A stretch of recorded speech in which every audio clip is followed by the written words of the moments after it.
নমস্কার, আমি ডক্টর সুদীপ হালদার, আমি ক্যান্সার সার্জন। বিভিন্ন সময় আমরা অপারেশনের আগে বা ট্রিটমেন্টের আগে আমরা একটা কোশ্চেন ফেস করি যে ডাক্তারবাবু সাকসেস হবে তো? তো আজকে এটা নিয়ে আমি কিছু বলতে চাই যে সাকসেস যে কোনো একটা ক্যান্সার ট্রিটমেন্টের মধ্যে একটা গুরুত্বপূর্ণ একটা এবং কঠিন বা যেটাকে বলা যেতে পারে কমপ্লেক্স একটা ম্যানেজমেন্ট, যার অনেকগুলো ধাপ, অনেকগুলো ইনভেস্টিগেশন, অনেকগুলো তার পার্সপেক্টিভ বা প্যারামিটার দেখে আমাদের একটা ট্রিটমেন্ট ঠিক করা, একটা মাল্টি টিউমার বোর্ড। তো এই ব্যাপারটা এতটা সহজে একটা হ্যাঁ বা নাতে উত্তর দেওয়া সম্ভব না যে সাকসেস। প্রথম কথা, যে সাকসেস বলতে কি বোঝানো যায়?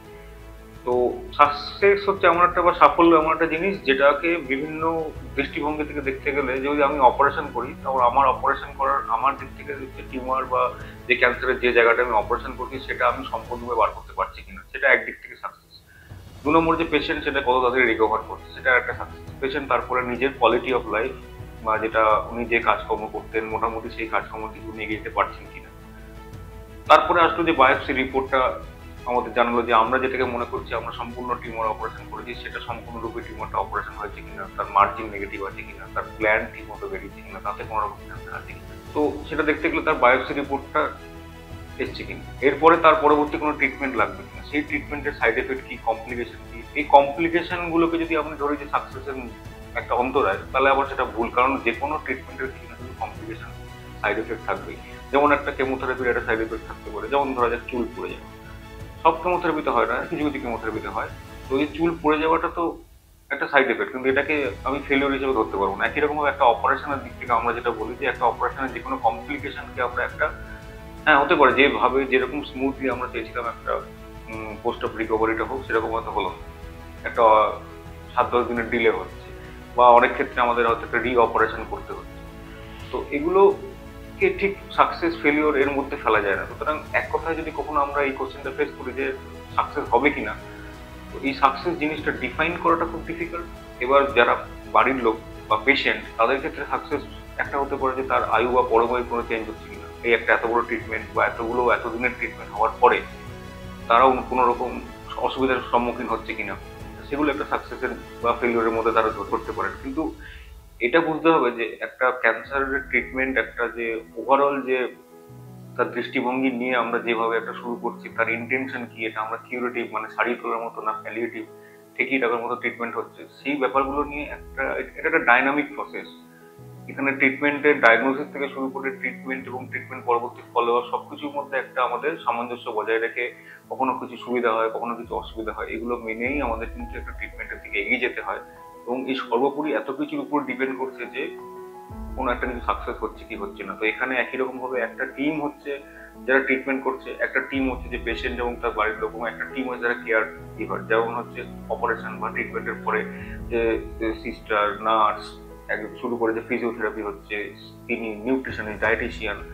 তো এদের প্রত্যেকের নিজস্ব নিজস্ব ভূমিকা রয়েছে, এবং এই প্রত্যেকের নিজস্ব নিজস্ব ভূমিকা যথেষ্ট পরিমাণে যদি ঠিক করে পালন করা হয় এবং সবাই যদি একই অ্যালাইনমেন্টে থাকে, তাহলে কিন্তু সাকসেস আসবে। হ্যাঁ, হতে পারে কোনো কোনো ট্রিটমেন্টের পরে কমপ্লিকেশন হতে পারে, কোনো কোনো ট্রিটমেন্টে আমরা হয়তো তার সাইড এফেক্ট হোক বা ট্রিটমেন্টটা ঠিক মতো হয়তো রেসপন্স করলো না, সেটা কেমোথেরাপি হতে পারে, অপারেশন হতে পারে, অন্য ট্রিটমেন্ট হতে পারে, কিন্তু সেগুলো সবসময় আমাদের টেকের মধ্যে থাকে না।